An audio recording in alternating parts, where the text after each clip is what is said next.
जिले की 3 समस्याओं का निदान खोजने के लिए इंदौर जिला प्रशासन और स्मार्ट सिटी के संयुक्त तत्वाधान में हॉकेथॉन का आयोजन किया जाएगा, जिसके लिए जल्द ही रजिस्ट्रेशन की प्रक्रिया प्रारंभ होगी। इस हॉकेथॉन में आईटी और आर्टिफिशियल इंटेलिजेंस के क्षेत्र में काम करने वाली कंपनी और स्टार्टअप हिस्सा लेंगे। हॉकेथॉन में मिले बेस्ट आइडिया को क्रियान्वित कर इन तीनों समस्याओं का बेहतर हल निकाला जाएगा। देखिए ये खास रिपोर्ट। शहर में जिसकी जहां मर्जी हो वहां अवैध निर्माण कर लेता है। प्रशासन और निगम को इसकी भनक तक नहीं लगती। जानकारी जब लगती है तब तक निर्माण पूरा हो जाता है। इसे रोकने के लिए प्रशासन और निगम के पास कोई ठोस तरीका नहीं है। इसके अलावा देश, प्रदेश और शहर में तेजी के साथ साइबर फ्रॉड बढ़ रहे हैं।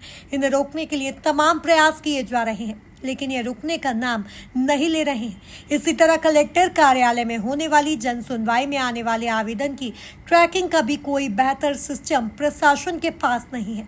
इन तीनों ही समस्याओं को अब आर्टिफिशियल इंटेलिजेंस के माध्यम से हल करने का प्रयास किया जाएगा।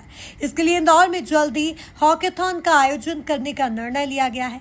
कलेक्टर आशीष सिंह ने इसकी जानकारी देते हुए बताया कि जल्द ही हॉकेथॉन के लिए रजिस्ट्रेशन प्रारंभ होंगे, जिसमें IT सेक्टर और आर्टिफिशियल इंटेलिजेंस के क्षेत्र में काम करने वाली कंपनी और स्टार्टअप हिस्सा ले सकेंगे।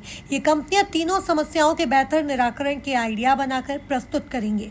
जिसका आइडिया सबसे बेहतर होगा उसका चयन कर अवैध निर्माण और साइबर फ्रॉड को रोकने के साथ ही जन सुनवाई को और प्रभावी बनाने का प्रयास किया जाएगा। इसके अलावा हम लोग एक हैकाथॉन भी करवा रहे हैं, जिसको लेके सीओ स्मार्ट सिटी कोऑर्डिनेट करेंगे।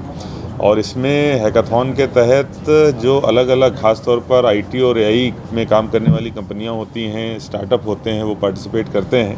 हमने यहाँ की 3 समस्याएं अपने ज़िले की दी हैं, जिसमें कि पहली समस्या जो है वो ये है कि जो इलीगल कंस्ट्रक्शंस होते हैं ख़ास तौर पर नगर निगम एरिया में, उसको तकनीक के माध्यम से कैसे रोका जा सकता है, सैटेलाइट या ड्रोन या दूसरे तकनीक का उपयोग करते हुए।